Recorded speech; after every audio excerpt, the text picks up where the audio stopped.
was at Harvard Westlake, right? Man. He's like, thought I got you. Jack's like, well, I got pretty good young shortstop right behind me. 94 from Jack Flaherty. Flaherty in his one start against the Cubs last season, that wasn't a strike. Yeah, but you can't, if you're not positive this early in the game on the second pitch of your first at bat, you just can't go there. That one also not a strike. Flaherty one start at Comerica Park against the Cubs on June 8th. 6 innings, 2 hits, no runs, 9 Ks.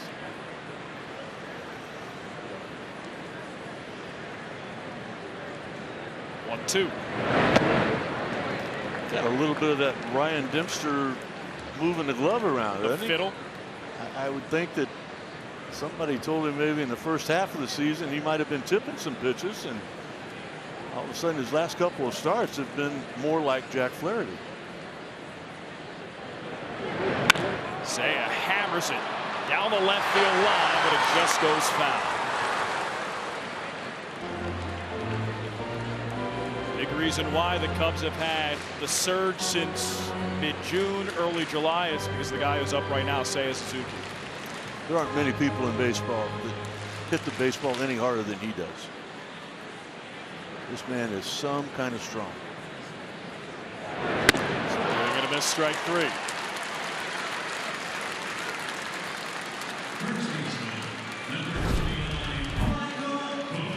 Really good movement on that four-seam fastball. It just seemed to carry up above where Suzuki thought it would come down.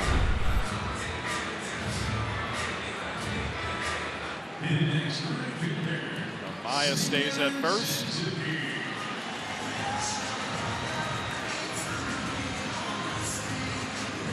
So far, pair of hits against Flaherty.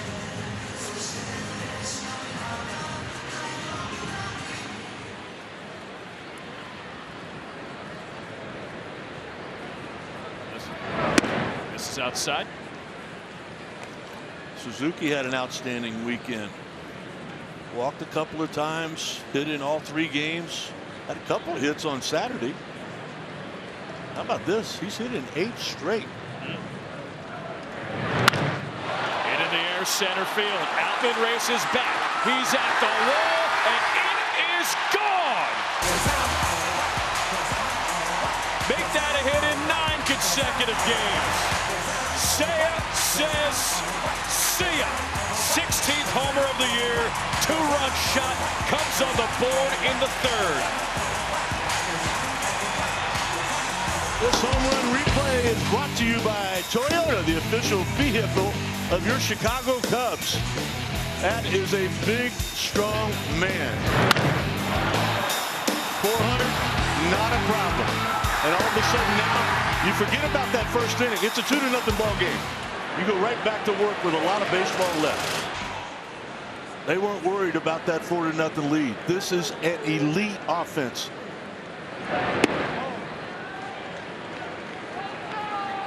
If you look at the Cubs' offensive stats, and despite the struggles in May, they are top 10 in virtually every major statistical category in baseball. There's just action every inning, whether it's a walk or a base hit or whatever it might be. And we know that they're really patient. They get on base a lot, on the top 3 in walks and OBP all season long. But they're starting to hit more homers now, 9th in baseball. Slugging percentage, 9th in baseball.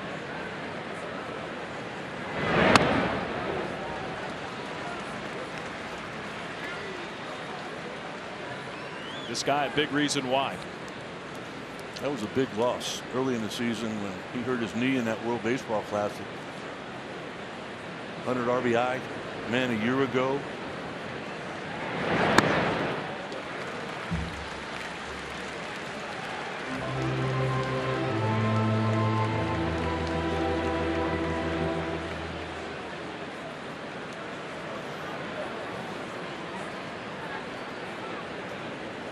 Three-one delivery. Ball 4. Soft liner, shallow right. Long run. Seiya makes the catch. Up 2 down for Rolison in the 6th. Look how well he hides the baseball. Loaded to second over the head of Nico and into right field.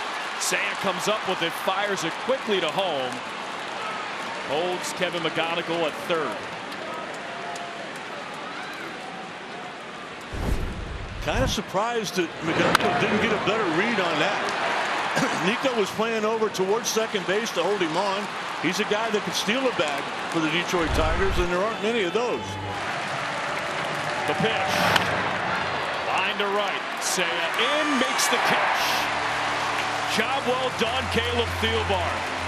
A scoreless 7. Time for the 7th inning stretch, and it's brought to you by Budweiser. For 150 years, this Bud's for you. I have it. That's one I've not been. You should go. You wouldn't like it as a pitcher. Let me show you around San Diego, okay? Take you up on that offer. Kyle Finnegan, the new pitcher here for the Tigers. Yeah, it gets a little bit tougher now when A.J. Hinch gets to this part of his bullpen. They know how to hold a lead.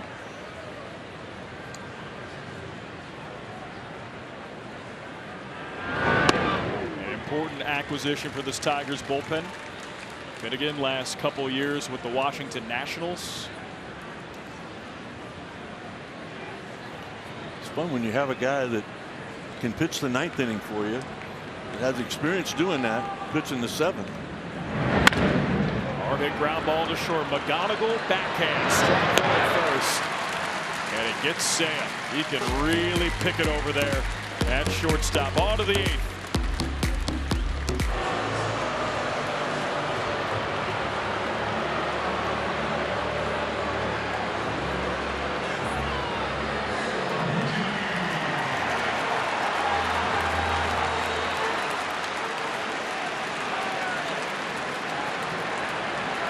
Imagine he takes second. Infield in. Wheels are spinning right now, man. You got one out. You could play for a double play. Pete runs. Called strike. No more double play. That's exactly, and that's a great take on the part of Suzuki there. Out of the corner of your eye, you can see him going. Seiya already with a walk-off this year. Did it against the Padres.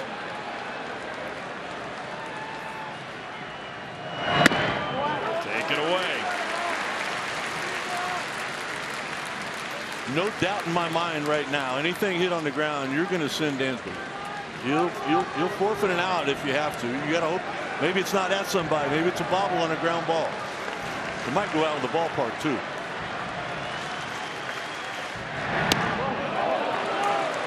Check swing, didn't go. This one's close.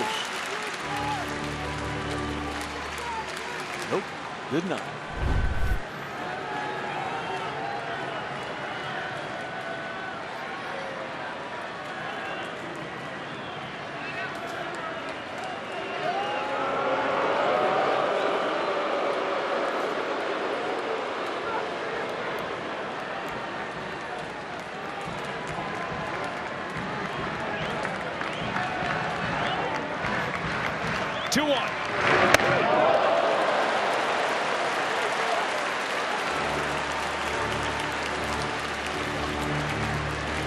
Obviously not going to be an intentional walk, but it's kind of an unintentional walk. He's not even trying to throw a strike, trying to get him to chase something. Jackson fires, swing and a miss. A little bit out in front. Just came off of it. You're exactly right. You can see how he finished. There wasn't much balance to his swing right there. He almost falls down. Going to be a cutter on the outer half of the plate. That's why this man's closing in on 500 saves in his career. Take it to the opposite field. Just go right there with him. He homered to center earlier. Payoff. Wave and a miss, strike 3.